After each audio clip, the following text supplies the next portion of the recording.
அனைவருக்கும் வணக்கம். பாபாவும் நானும். சொல்லும்போதே அப்படி மனசுக்குள்ள அப்படியே பட்டாம்பூச்சியெல்லாம் பறக்கிற மாதிரி ஒரு உணர்வு. அவ்வளோ பிடிக்கும் எனக்கு அவர. குதின்னா அதுக்கப்புறம் யோசிக்க மாட்டேன். டப்புன்னு குதிச்சுடுவேன். அவ்வளோதான். பாபான்னா எனக்கு அவ்வளோ உசுரு. அவர் என்ன சொன்னாலும் எனக்கு ஓகே அப்படிங்கிற மாதிரி தான்.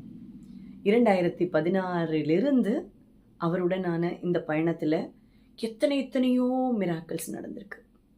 இன்னைக்கு இதை நான் சொல்லணும்னு நினைச்சதுக்கு காரணம், எத்தனையோ முந்தைய பதிவுகள்லாம் நான் சொல்லியிருந்தேன். இதை சொல்ல போறேன், அதை சொல்ல போறேன்னு. ஆனா இன்னைக்கு நான் சொல்ல போறது ரொம்ப நேற்றுக்கு முதல் நாள் நடந்தது. முந்தா நேத்துக்கு நடந்த விஷயத்த தான் இன்னைக்கு நான் உங்களோட இந்த பதிவுல நான் ஷேர் பண்ண போறேன். முந்தா நேத்துக்கு ஒரு 10:30 மணி இருக்கும்.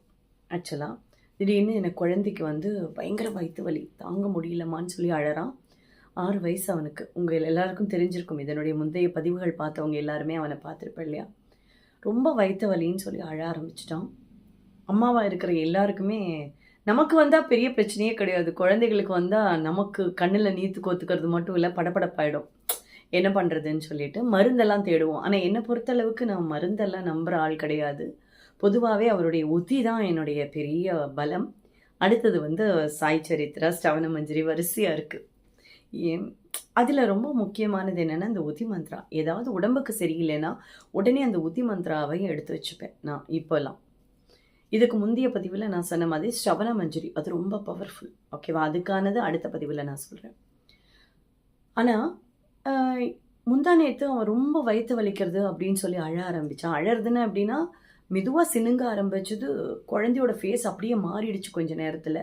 அவன் ரொம்ப சகிப்புத்தன்மை உள்ள பையன் குழந்தை. அவன் என்ன பண்ணினா, அம்மா ரொம்ப முடியலன்னு சொல்லி காலுக்கிட்ட சுருண்டு படுத்துட்டு. நம்மளுக்கு ஓடி ஆடின்னு இருக்கிற குழந்தை அப்படியே சுருண்டு படுத்துதுன்னா நமக்கு மனசு தாங்காது இல்லையா?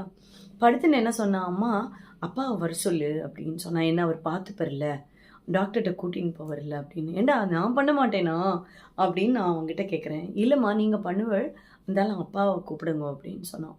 சரி, அவர்கிட்ட ஏதோ பேசணும் போல் இருக்குது, பரவாயில்ல கேட்டுடலான்னு சொல்லிட்டு ஃபோன் பண்ணி இந்த மாதிரி அவனுக்கு இருக்குது, நான் உதி எடுத்து வச்சுட்டேன். அது சொன்னோடனே உதி எடுத்து நெத்தியில் இட்டு வாயில் போட்டு வயிற்றுல எல்லாம் தடவி விட்டு, அதுக்கப்புறம் விளக்கெண்ணெய் கொஞ்சம் எடுத்து தொப்புளில் ஊற்றி, அதுக்கப்புறம் குழந்தைக்கு ஜீரா வாட்டர் இருக்குல்ல அது கொடுத்து இதெல்லாம் பண்ணிட்டேன். முதல்ல பண்ண வேண்டிய எல்லா விஷயத்தையும் பண்ணிட்டேன்.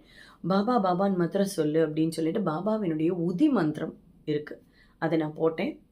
அது டிவியில் போட்டுட்டு அதை கேட்டுகிட்டே இருக்கேன்.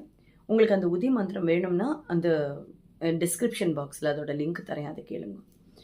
ஸோ அந்த உதி மந்திரத்தை போட்டுட்டு கேட்டுட்ருக்கேன். அதே டைமில் அவருக்கு நான் கால் பண்ணி கொடுக்குறேன். ஏதோ பேசினா கொஞ்சம் கன்வின்ஸ் ஆவானே அப்படின்னு சொல்லிட்டு கொடுத்த உடனே அச்சனி உடனே கிளம்பி வாங்க அப்படின்னு சொல்கிறான். அவர் சொன்னார், நான் ரொம்ப தூரத்தில் இருக்கேன்டா, பள்ளிக்கரணையில் இருக்கேன், இங்கேருந்து அங்கே வரணுன்னாலே 1.5 hours 2 hours ஆகிடும், அதனால அம்மா சொல்கிறதை கேட்டு படுத்துக்கோ அப்படின்னு சொல்லிட்டு சொல்கிறார். அதே டைமில் அவர் என்ன பண்ணுறார், சுவாமியோட மந்திரத்தை போடுறார். அதெல்லாம் அவர் சொன்னதுக்கு அப்புறம் தான் தெரியும். அதே டைமில் உதி மந்திரம் போயிட்டே இருக்குது. அப்போது நான் கேட்குறேன், இப்போ எப்படிடா இருக்குன்னு. நான் ஒரே ஒரு விஷயம் சொல்கிறேன். அந்த உதி மந்திரத்தில் பாபாவினுடைய படம் போட்டிருக்கோம்ல, அந்த படத்தில் வர கண்ணை மாத்திரம் நீ கொஞ்சம் நேரம் பார்த்துட்டே இரு அப்படின்னு குழந்தைட்டு சொல்கிறேன். அம்மா ரொம்ப வலிக்கிறதுமா, தாங்க முடியலம்மா, மருந்து சாப்பிட்லாமான்னு கேட்டால் நான் சொன்னேன், மருந்தெல்லாம் தேவையே இல்லைடா, உதி உள்ளே போயிருக்கு, அது சரியாயிடும், நீ உனக்கு நம்பிக்கை தான் வேணும், இப்போது அவரை மாத்திரமே பாரு, அவரை பற்றி மட்டுமே நினை அப்படின்னு நான் சொல்கிறேன் அவங்ககிட்ட. சொல்லிவிட்டு அந்த உதி மந்திரம் எனக்கு பைஹார்ட்டடாக தெரியும். நான் அதை திருப்பி சொன்னனால எனக்கு அது மனப்பாடமாக தெரியும். அதை சொல்லிகிட்டே இருக்கேன். அந்த சாண்டிங்கோடு சேர்ந்து நான் சொல்லிகிட்டே இருக்கேன். சொல்லிவிட்டு அவரை பார்க்க அவர் சிரிக்கிற மாதிரியே இருந்தது. எனக்கு ரொம்ப சந்தோஷமாக இருந்தது. ஒரு பக்கம் கண்ணில் தண்ணி நிறையிறது. நான் அவர்கிட்ட சொன்ன ஒரே ஒரு விஷயம், இதை நீக்க கொடுங்கன்னெல்லாம் கேட்கலை. அவனுடைய கர்மா இப்படி இருக்குன்னா அதை தாங்கிக்கக்கூடிய சக்தி அந்த குழந்தைக்கு கொடுங்கன்னு மட்டும்தான் அவர்கிட்ட நான் சொன்னேன். எப்போவுமே நான் அப்படி தான் வேண்டிப்பேன் அவர்கிட்ட, எனக்கு இதை பண்ணி கொடுங்க, அதை செஞ்சு கொடுங்க. கேட்க மாட்டேன்.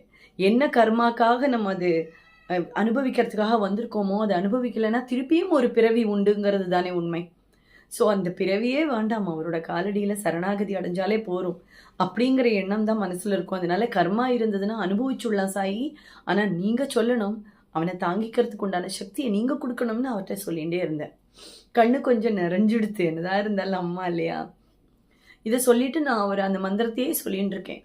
ஒரு 20 தடவை அது கடந்திருக்கும். அது ஒரு 27 தடவை சொல்லியிருக்கேன் ரிப்பீட்டடா. 20 தடவை முடிஞ்சோனே, "அம்மா கொஞ்சம் பரவாயில்லாம இருக்குமான்னு" சொல்லி குழந்தை எந்திருந்து உட்கார்ந்தா.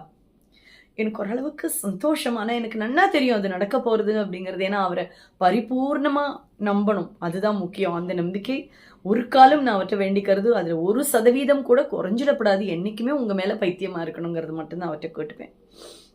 அப்ப நான் அவன்ட்ட சொல்றேன், "நீ திருப்பி இத ஃபுல்லா கேளுடா. கண்டிப்பா நடக்கும்" அப்படின்னு அவன்கிட்ட சொல்றேன். "உனக்கு எல்லாம் சரியாயிடும் கண்ணா" அப்படின்னு சொல்றேன். "அம்மா எனக்கு ஏதோ வயித்த புரட்டுற மாதிரி இருக்கு. வா பாத்ரூம் போலாம். ரெஸ்ட் ரூம் போலான்னு" சொன்னா. நான் உடனே போனேன். அப்போ உடனே அவனுக்கு வந்து ரெஸ்ட் ரூம் போயிட்டு வந்தோனே அவனுக்கு ஓரளவுக்கு நன்னாயிடுத்து. அவனுக்கு எல்லாம் முடிஞ்சதுக்கப்புறம் நான் அவனுக்கு கிளீன் பண்ணிட்டு வெளியில வரேன். கரெக்ட்டா மந்திரம் முடியறது. அவன் பெர்ஃபெக்ட்லி ஆல்ரைட்.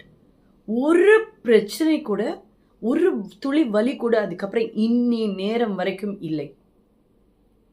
இந்த நிமிஷம் வரைக்கும் இல்லை. எந்த மருந்தும் நான் அவனுக்கு குடுக்கல.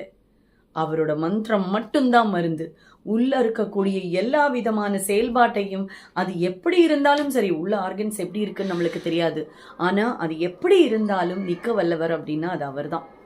ஸோ, அதை பண்ணிட்டு, அதுக்கப்புறம் இது வந்து இதில முக்கியமான விஷயம் என்னன்னா, எங்க வீட்டுக்காரர் வந்து அவருடைய மந்திரத்த போட்டு ஸ்தவனமஞ்சரி போட்டிருக்காரு. பைக்ல போயிட்டுருக்கும்போதே அதை கேட்டுட்டே போலாம் அப்படின்னு சொல்லிட்டு ஆன் பண்ணியிருக்கார். ஆனா, அவர் ஸ்ரவணமஞ்சரி ஆன் பண்ணிட்டு, அவர் கேட்ட மந்திரம் என்ன தெரியுமா? உதி மந்திரம். எதிர்பார்க்கவே இல்லை. நாங்க 2 பேரும் ஒரே டைம்ல கேட்டிருக்கோம் உதி மந்திரத்த. நான் தெரிஞ்சு கேட்டேன்னு அவருக்கு தெரியாமயே அவர் கேட்டார். அது ஆட்டோமேட்டிக்கா வந்துடுது ஜோதி. அத நான் ஸ்டாப் பண்ணவே இல்ல. பைக்ல வண்டி ஓட்டின்னு இருக்கிறது அத கேட்டுண்டே போனேன் அப்படின்னு சொன்னார். எனக்கு அதிசயமான அதிசயம். அவர் அது முடிஞ்ச உடனே என்னோட கால் போறதாம். எடுத்த உடனே நான் சொல்றேன், "அவனுக்கு எல்லாம் சரியா எடுத்துப்பா. நீங்க கவலைப்படாம இருங்கோன்னு" நான் சொல்றது தான் அவர் காதுல விழருது. அவர் வந்த உடனே சொல்றார், "ஜோதி என்ன ஒரு மிராக்கிள் தெரியுமா? அந்த உத்தி மந்திரம் முடியறது உன்னோட கால் எனக்கு வருது. எதிர்பார்க்கவே இல்ல. அவர் இருக்கறச்சே என்ன கவலை" அப்படின்னு சொல்லிட்டு போனார். சான்ஸே இல்ல இல்லையா? உண்மையிலேயே அவ்ளோ பவர்ஃபுல். அவருடைய அந்த அவர் மேல வச்சிருக்கிற நம்பிக்கைய மாத்திரம் உறுதியா பிடிச்சுக்கோங்க. என்ன பிரச்சனையானாலும் சரி, அது கண்டிப்பா தீர்ந்துடுங்கிறது சத்தியம் பண்ணி சொல்றேன் நான். ஏன்னா அவ்ளோ பவர்ஃபுல் அவருடைய ஒவ்வொரு மந்திரமும். ஸ்தவன மஞ்சரியை பத்தி நான் சொல்லியிருந்தேனே, அது ஒரு பெரிய மிராக்கிள். அதையும் நான் சொல்றேன். அதுல அஞ்சுகா அப்படிங்கிற நம்மளுடைய டிவோட்டி ஒருத்தர் இருக்கா. அவளுடைய குழந்தைக்கு நடந்த ஒரு அற்புதத்தையும் கண்டிப்பா நான் சீக்கிரமா ஷேர் பண்றேன். இனியும் நிறைய இருக்கு. நேரமின்மை காரணமா தான் கொஞ்சம் டிலே ஆகுறது.